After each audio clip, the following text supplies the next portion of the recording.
Hi, I'm Jane Esselstyn. I'm Ann Esselstyn. And today we're making something we've been working on and we've kind of got it dialed in, so we want to share it. And it's called... I've gotten dialed into the eating of them. Yeah, that's true. You're and my best audience. Like not very critical at all. But it's classic like thumbprint cookies. And I know they have a Swedish origin. I don't know the name, like Hagenstagasen. But you just make a little ball of a cookie and you squish and make a little well with your thumb and then fill it with, classically, they fill it with jam. But since we just made, and if you've watched our previous video, we've made this raspberry curd, we're going to use that. Okay, so the cookies that we're going to make, I wanted to make a plain, like, almost like a, what are Scottish, those cookies? Shortbread, like a shortbread type cookie, but we don't have that, so... excuse this beautiful big bowl. Isn't this gorgeous?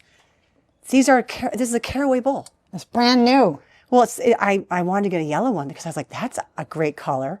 I mean, you know, if you know anything about us, we love our colors. But yeah, caraway makes some big, small, little, medium, Papa Bear, Mama Bear, Baby Bear sizes. That's a Papa Bear. And so I'm going to do our usual 1.5 cups of oat flour. No, this is almond flour. Almond flour. And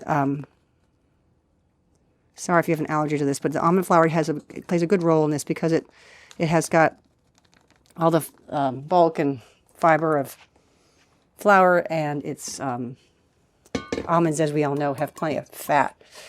And then the equal amount of oat flour, and this. I like how this bakes because it doesn't have to rise. 1.5 cups. 1.5 cups, equal amounts. And then you put in 1/2 cup of maple syrup. This is your sweetener. And in that goes, and then we're going to put in a tablespoon of vanilla, if you will. Oh, my favorite thing. And I'm going to get a tablespoon of water. I'm going to add it to my... I put a little extra. I could put in 2 and love it more. I know, I feel the same way. Okay, so this is our batter, and this is the foundation of all this. Like, we've made all kinds of scones with you guys. I think we've made like chocolate chip scones or just plain scones. I think we've made our, oh my gosh, from our Plant-Based Woman Warrior cookbook. We can fly this one in, Wade. Chocolate chip. Amaretto chocolate cherry hazelnut scone. Oh, that had like everything in the world in it, and it's so good. But this is just that batter. This is just the foundation of all that. So, can you fill this with water? I'm gonna get my hands a little bit wet. Thank you. So, here, just the cup, Mommy, regular water here. She's getting filtered water. It's just for my fingertips. Thank you. Oh, you didn't tell me. Yeah. So I should have clarified. So then here's just this little balls. And I like the littlest balls so that there's the most amount of curd. Yeah. So I'm going to make a bunch of these. We'll high speed this up. But these are the size of like bee potatoes or walnuts, and we're preheating to 350. I was cooking at 400 for a while because that's how I used to cook this. How I usually cook the scones, but I didn't like how it dried it out a little bit. So these are making a little bit smaller, and they're gonna be a little deeper wells, and I'm cooking it a little lighter. So I'm gonna have you help in a second. Yeah, but so then here, let me just show you. So here's what we're gonna do in our high speed. And we're gonna make the well with our thumb. Since there's not a lot of fat in the cookie to fight back, and your thumb kind of sticks. Oh, go ahead. Don't go down too deep because it'll burn. I want to make lots of room in mine. Okay, yeah, this one's a little bit big. Okay, so we're going to high speed this up and get these all done.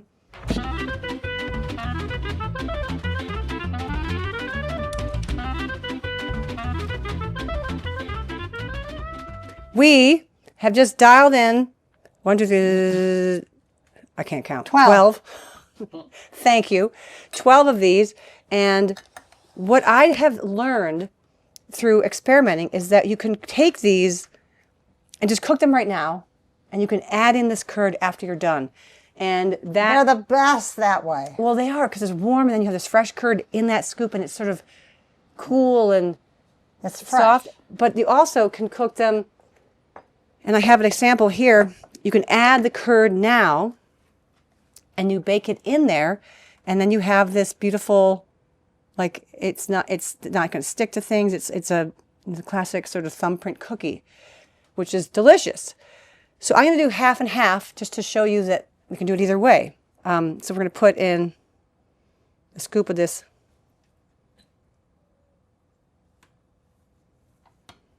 into half of these. And then we're going to not do it for half of them. And what's kind of cool is this is more like jam right now. It isn't even gelled to be, this isn't cool enough. We just made this in a recipe. If you watched it, we just made it a second ago, or in our previous video, but we just made it here 20 minutes ago. So it's not cooled to the point where it's thickened. Okay. But it's so beautiful. It is gorgeous.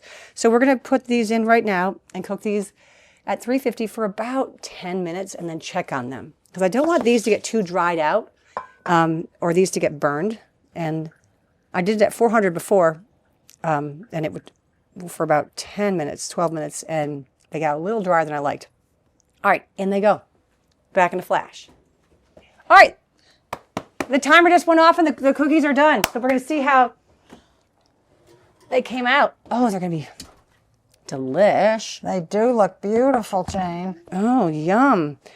All right, so they have to cool for a little bit, but I want to, oh, where's the curd? Did I put it away? Okay, so see, these are the thumbprint wells. They just sort of stay there. They don't really move. And then these just bake right in, which is lovely. So I'm making more room for the curd. Jane may not. There's plenty notice. Okay. Oh, these caraway pans are just so lovely how they... Now, you like a crispy cookie, but these are supposed to be soft because they're kind of shortbread. And I think they're a little warm. Well, they're too warm for me to taste, but if you guys can eat this much of a hot thing, please give it a try. Let's keep. And then we're going to take a photo with the other ones because we're going to put curd in them. I need another. I want to show how you can have these with baked jam or raspberry curd, or this is really hot on me. Here. Hold. Got it. Thank you. Baked or not. So, see, this is gelled enough that I can set it. The other stuff, see how this is gelled? This other is still cooling down from our recent cooking of it. It's not quite thickened enough. And what's up? I'm trying to make it look nice. Well, it's so... I want it to win an Oscar. I want it to win an Oscar. Okay. So, actually, I could try to do... This is getting thicker, you can tell. Mm-hmm. But it wouldn't stick up as high. No, it wouldn't fluff up like this. This is, beautiful. But it would still be good. I love it. All right. So I think because I can't do heat so well, I can't take that hot stuff, but I could have one of these. So Wade, what can you taste test? Can you eat hot things? Yeah. Give me the one that was baked. Okay. Here, let's try a baked one. And which one do you want to try? Go. Take. Okay. Cheers to Thumbprint cookies. I wish I knew how to say them in Swedish. One of you will know. Oh. These are so good. It's just a little sweet treat. It's great. And it's not hard to make. You know what Wade said about this raspberry lemon curd? I mean, he's like 15, so he hasn't really heard about it. So we had him taste this plain, and it was so much for him. He's like, it tastes like Sour Patch Kids. And I thought, you know what? It does. It has this like electricity to it. So I like this Sour Patch Kid on top of this plain cookie that just basically is like a baked sweet thing. And it just adds this nice pop, and it's bright and light and raspberry-ish. And lots of fruit, really. So was it too hot or is it okay? No, it's good. The gel is a little, or not the gel, the curd's a little hot, but The curd gel, the Sour Patch Kid's a little hot. It probably tastes a little different cooked too. yeah, it tastes really good. It's not as electric. Not as electric. All right, well, we're going to work on our cookie pile here. Thank you so much. And let us know what you know about Thumbprint cookies, especially the Swedish history of it. There's like Hadsgattensen, some great name. All right, thanks so much. Bye-bye.